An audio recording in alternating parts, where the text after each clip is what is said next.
Hey, welcome to the Sports Experience Podcast. I'm Chris Quinn with my co-host, Dom DiTolla. And we're here just talking sports, just a couple of comics who love sports, and we're just talking all these interesting sports stories.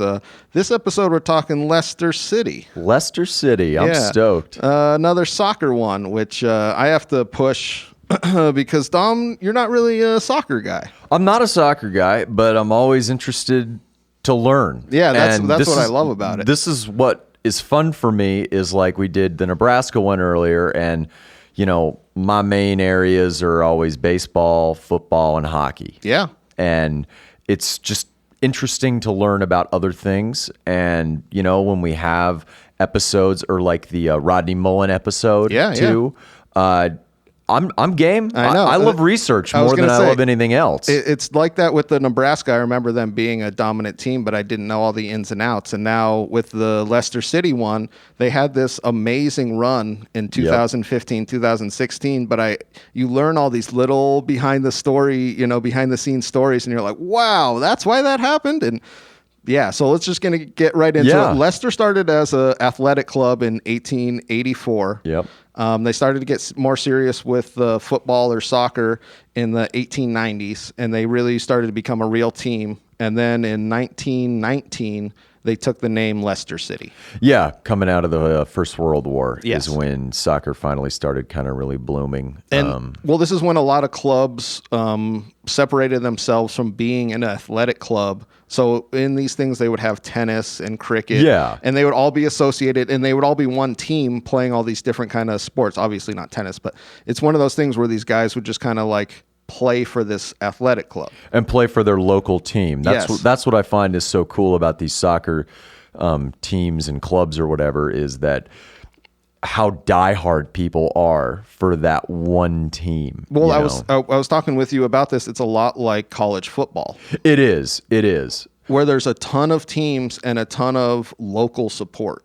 Exactly. It also is kind of like the way high school football is in Texas. Exactly. That's the vibe I got. Yes, yeah. Where you are going to support your team through and through. And that's what makes these lower teams and the way they have the structure of leagues, it makes it that much more interesting for me. This is why soccer is my favorite sport to watch, is because they have these relegation and these promotion. I would love that in American professional sports. I'm a strong supporter of that. Yeah, it makes the game so interesting. So they've had a kind of a history, pretty good history. They won a couple of leagues and they won a couple of FA Cups. Yeah. It's one of these things that throughout the, I guess, 1920s till like the 60s, it was kind of a mixed bag as to who was going to win. So different teams would excel over other teams because local talent would come through and nobody would buy it out. Exactly. Yeah. One of their most famous players of that era, Arthur Chandler, 273 goals from 1923 to 1933. Yeah. Kind of like, their first main star. And that was when they won, I think they won 2 FA Cups in that time. Yeah, the Division II stuff. Yeah. Mm-hmm. And this is what I found interesting was they've always been in the top 2 divisions throughout their entire history, except for 1 year. Yeah. And we're going to come up to their more recent stuff right now. So in 2008, 2009 is the first time they ever get relegated to the 3rd division. Yeah. Uh-huh. And that's when they get sold to, so the 2000 in between, I think it was like in June in 2010, they get sold to the Asian Football Network or Investment Network.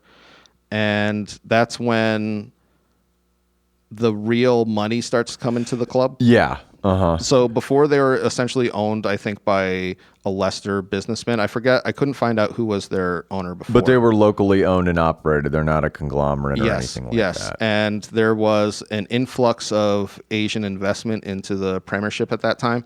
So, that's a license to print money. Well, it's like how the Mariners are owned by Nintendo. Yes, exactly. Yeah. It's interesting because this guy who I'm going to bring up later, who I couldn't get to pronounce his name correctly. Yeah, me either. Oh man. And I don't think I'm going to try. But him and he had a partner who ended up buying Leicester and ended up splitting up, and his partner ended up buying another team, Sheffield Wednesday, and didn't have the success that he had And it's one of those things where you see where it's not just the money being pushed in. They have to be pushed in the right way. Yeah. So in 2010, they fired their coach, and they essentially had their assistant coach become their head coach, which is kind of normal in the championship, to kind of have like the same system run. And this guy named Paulo Souza, who was a good coach, but it was like his first time coaching, coached 9 games. And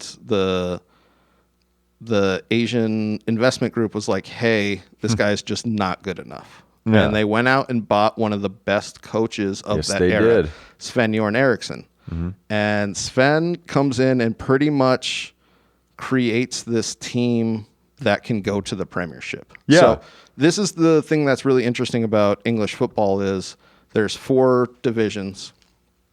And in the second division, people say it's harder to get promoted than it is to stay in the top division. Yeah. It's one of the hardest things is to get promoted. They have the longest season.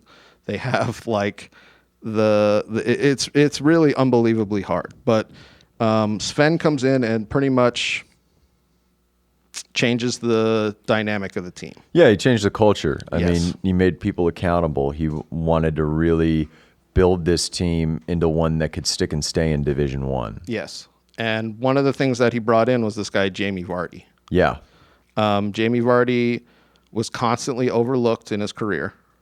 He started in, I think, Sheffield Wednesday to bring it all the way back.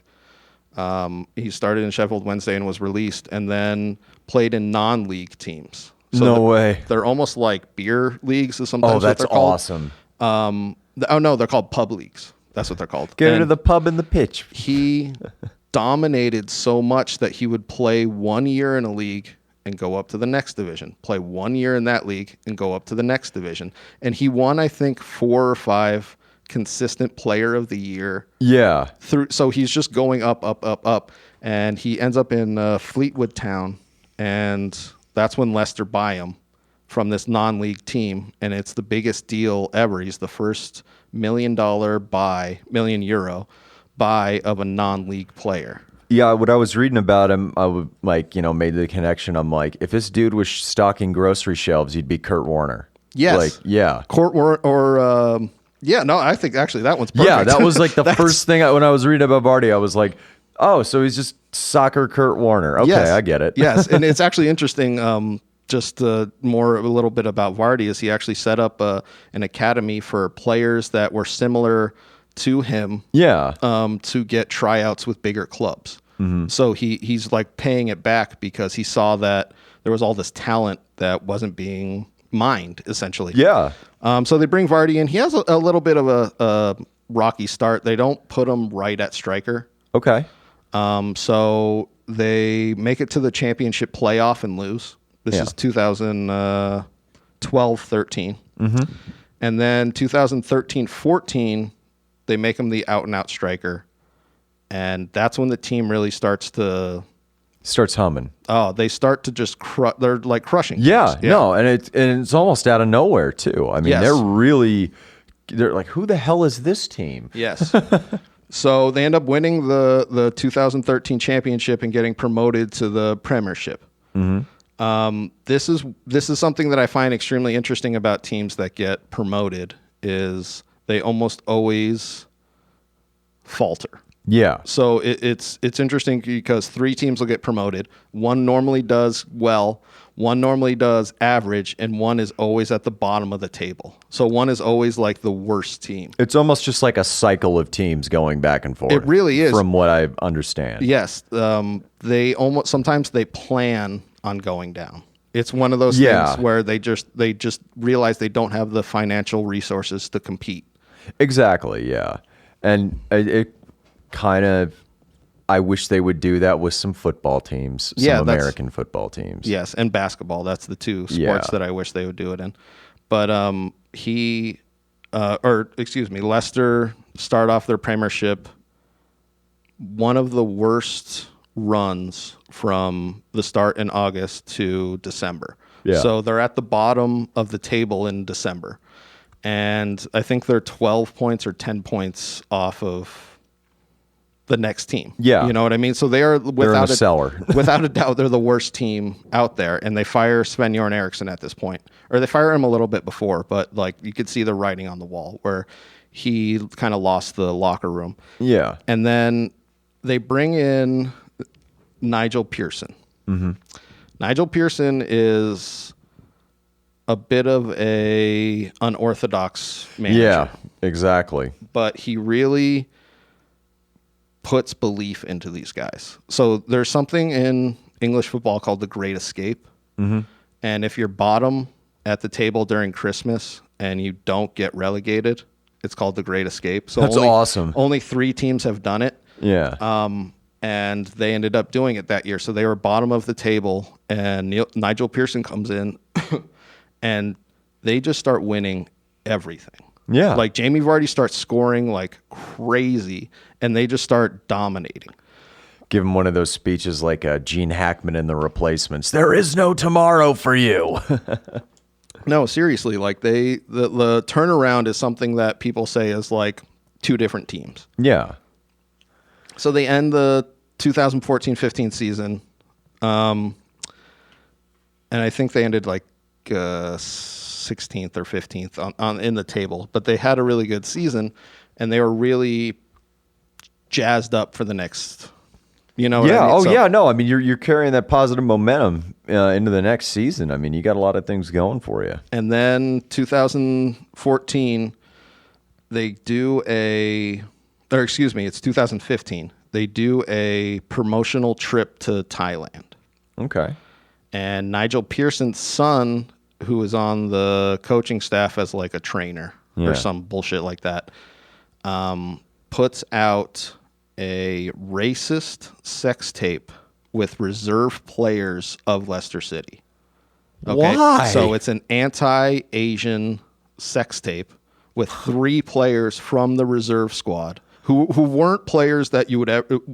They weren't players that ever played for the first team and probably weren't going to. But it comes at a head where Leicester get this information 2 weeks before the season starts. Oh, brutal. So they bring Nigel Pearson in and they're like, we're done with you. And he's like, wait, why? And he's like, I didn't put out the sex tape. Like he was such a weird guy that he was like, well, we can fire my son. And they're like, no, we're done with you. Hey, everybody. Just want to take a quick break to let you know that our Sports Experience podcast is brought to you by Engle Studio here, and they're here in Tucson for all your recording needs. Oh, man. I mean, I'm not for child abuse, but that is definitely one of those situations where you beat the shit out of your kid. No, there's a reason why they have a hose ready to go. Yeah, there you go. It's one of the craziest stories that I found from this. It's the craziest story, but it's one of those stories that it creates this chain of events that happen. So Nigel Pearson was a great manager, but he wasn't what they needed. Yes. It's almost like even though they've napalmed themselves recently, it was almost like the Vikings with the Love Boat scandal. Yes, no, totally it was, because it shook it up so much where Nigel Pearson wasn't going to get fired 2 weeks before the season started. Oh, heck no. They were probably ready to roll with him for a decade. Yeah, well, no, but they were definitely ready to, because people were like, well, there was a little bit of tiff before that, but they were like, there were no talks about replacing him this season. Yeah. You know what I mean? Like, he did such a great job. And the thing why it all falls into place, almost all of the managers who were available that year were pretty much already in jobs. Yeah, exactly. You have such a limited talent pool to go with. And public service announcement: if you want to get fired from a job, do anything sex tape related. The thing that I kept going back was racist sex tape. Yeah, they kept reiterating the fact that it was completely racist. Like, the only thing worse than that is like racist underage sex tape. Yes, exactly. Like oh God. Yeah. So Nigel Pearson's out, and they bring in your national compatriot, Claudio Ranieri, who was and still is one of the best coaches. So it's one of these things where they went and got Sven-Göran Eriksson, and you're like, whoa, that was a crazy pickup. When they fired Nigel Pearson, people were like, who the hell are you going to get?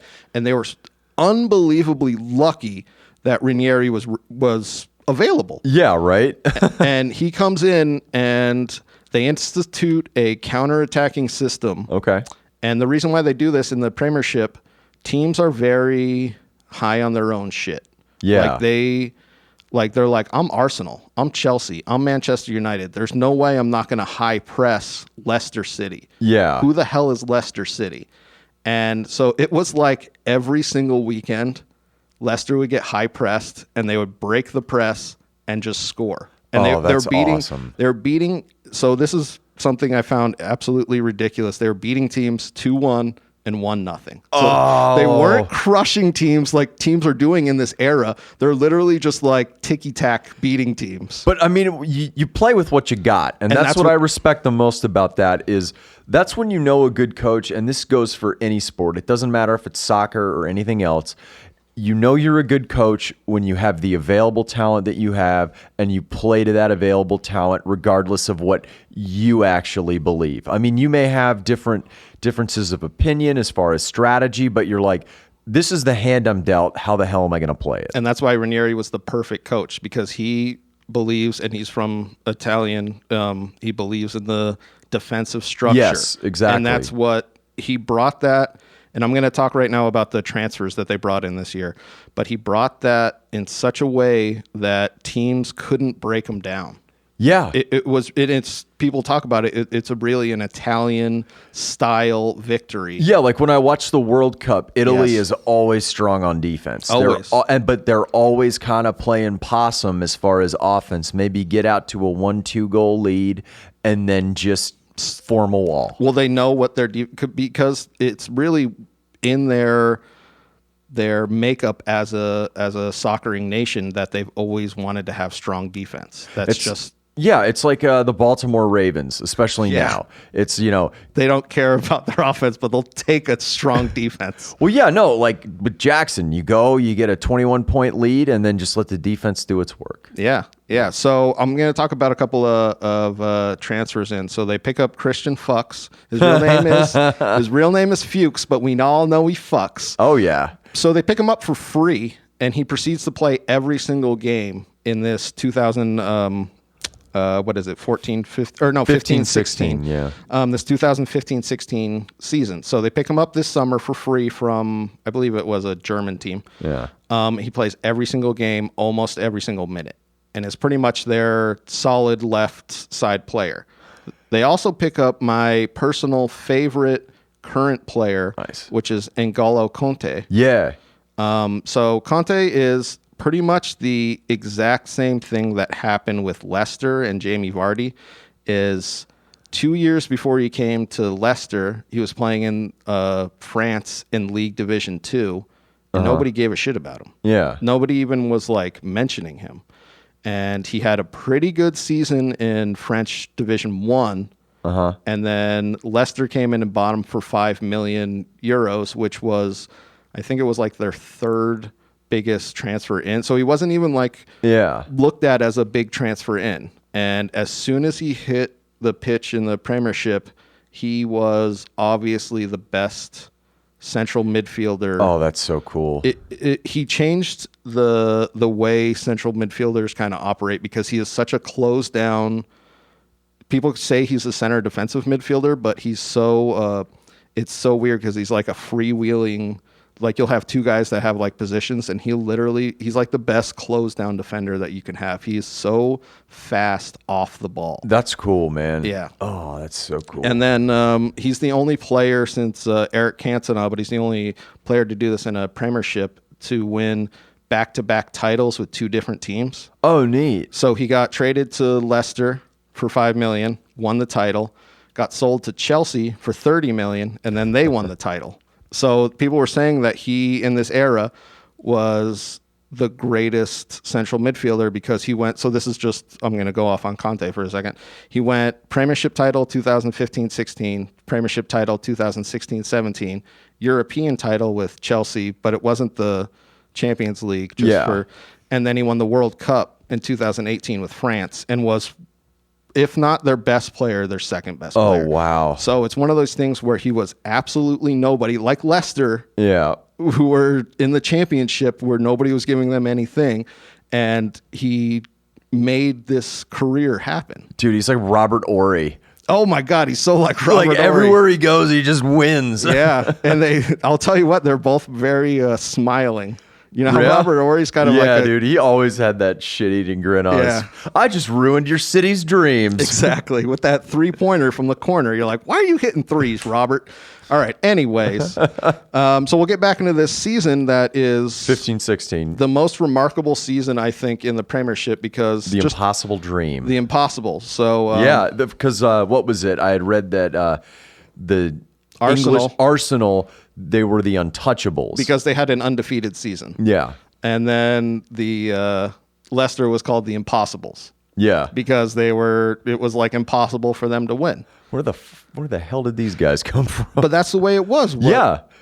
To think, so just to give it some basis, like to break into the top 4 would have been remarkable. Yeah. You know what I mean? And the way that this season played out, it makes me think, every time I was researching it, it made me think of the 86 Mets because they had to have so many things happen correctly for them to win.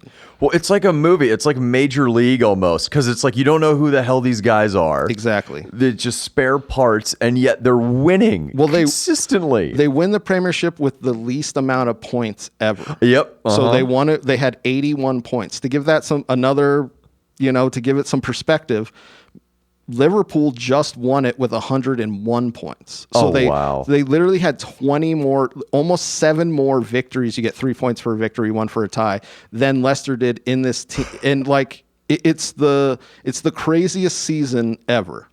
Yeah, no, I mean for that to all come together, like it's the perfect storm. Yeah, it really is. One more player that they picked up in this, or 2 more players. I'm sorry, is Shinji Okazaki. And yeah, I read about him. Yeah. Another player that they picked up that summer and played, I think he played 37 games out of the 38. And Conte played 38 out of the 38. And then they picked up Robert Huth, who was an ex-Chelsea player. I'm bringing up Chelsea because they're my favorite team. But he had all this experience at center back from winning a Premiership, and they brought him in with Wes Morgan, who I think they played 36 out of the 38 games together. Like, a lot of these teams will switch up a lot of these players. Yeah. These guys flat out played the entire season. I think that speaks to any sport in general where continuity actually matters. Like having a set type of lineup that, maybe you have an off day or maybe you try and tinker, but having that, cohesion and continuity is so important. Yeah, it really is. And that's kind of what people are talking about with Leicester nowadays because they established themselves as a top team, but they've shown that they're one of the best at recruiting. Yeah. People thought it was an anomaly when they brought these players in this summer that they were like, wow, that was like a really good mixed bag that you guys got lucky on. And then they showed in these following years that they are really one of the best recruiting teams. Well, and I think that's a good selling point for them, that type of attitude, because you can go to these guys and say like, look, not only are you going to play for us, you're going to be playing with the same guys every day unless injury hits. Exactly. Jamie Vardy is going to be up there, and he's like 35 now. Yeah. He has the record for the oldest guy with a 20-goal season. Oh, wow. Like, he's great. He has a bunch of records where you're like, wait, Jamie Vardy has that record? It's like he has the most consecutive games scored. Like, I think he has 12 consecutive games in which he scored a goal, which is like the most in the Premiership. But it's one of these things where this season was such an anomaly and such a wake up for the Premiership that they couldn't just like turn their noses up at these lesser teams. No, I mean, they're part of the big boy crew now. Yeah. Like you can't ignore the impossibles. Yeah, the impossibles. Yeah, so Vardy wins Player of the Year, which there's something else where the players vote, so it's called the Players' Player of the Year. Yeah. Which is weird. And Conte wins that. Nice. And it's one of these things where everybody always picks a striker, but then the players always pick the most important piece of that team. And when he left that next year, you could see they had a huge hole in that midfield, but Vardy was still just putting in goals. And that's why I love Vardy, and I think he's one of the best strikers he has some off-field stuff that we might get. I don't know if we'll get. Yeah, into if you want to, go ahead. It was like 2018. He said some racial things against some Asians. Leicester, come on. Yeah. Well, it's one of those things where it was Leicester. Yeah. Leicester. It was one of these things where it was unclear exactly what had happened, but they just constantly are running into problems. It's so weird because they have these things where they run into problems with Asians and they're owned by an Asian conglomerate. Oh, man. So it's very much, they like take it so the way they should. They should be like, because he got kind of like a ton of trouble for that. So the disturbing irony. And that brings us into, so they win the 2015-16 season, if anybody was wondering. But that brings us into the owner. Okay. Yeah, the one who, okay, you'll go into it. Yeah, I can't pronounce his name. I desperately tried. I'm going to give it a shot. It is, oh yeah, I just put owner with weird last name. Yeah. The last name literally has weird, like, but yeah, there's 23. Like, yeah, there's a lot of letters in there. Yeah. And I don't want to butcher it. That's what I'm saying. And I'm saying this because he ended up dying in 2018 from a helicopter crash. So, and it was like next to the stadium, wasn't it? They had a helicopter pad next to the stadium for him to take off from. And he took off and there was something wrong with the router or whatever the back propeller is. You know what I mean? Yeah. So it literally went up in the air and started spinning uncontrollably, and then they have video footage of it. It's it's unbelievably sad, and is pre-Kobe in the fact that his daughter was in there with him. Yeah, and his daughter was she was the person that would take over this club if he died. Oh, so a lot of people were up in arms of like, well, what's going to happen with the club now? And, seriously, and it actually came out to be a pretty good situation where they kind of let the company still run it. You know what I mean? Okay, so the company that he owned is now in charge of it. Yeah. So it was unbelievably sad. And yeah, it was one of those things where you're just like, wait, what happened? Like, yeah, because I got to reading it and I was like, well, you don't see this every day. My God. And it was like 10 minutes after their match ended. Yeah. So like, think about being one of these players. And you're just like, what was that? And it's like, oh, the owner's helicopter just exploded. And you're just think like, about being a fan. Yeah, I think a lot of fans were walking home at that point. Yeah. That's why they have a bunch of video footage of it. Oh no. Yeah. I don't know if I'd have the grapes to take out my phone and record that, though. I think they were recording it as him going away, like, oh, there you go. So God, it's like the Challenger. Yes, it's exactly like the Challenger. Like Jeez. They weren't. I don't think people busted it out because it happened so quick. Yeah, I think people were like, oh, there you go, see ya, and it was like, whoa, what? It's like the SpongeBob 10 minutes later. Exactly. I shouldn't joke about that, but my God. Yeah, that'd be horrendous to see. It was one of the. So this is why Leicester City is.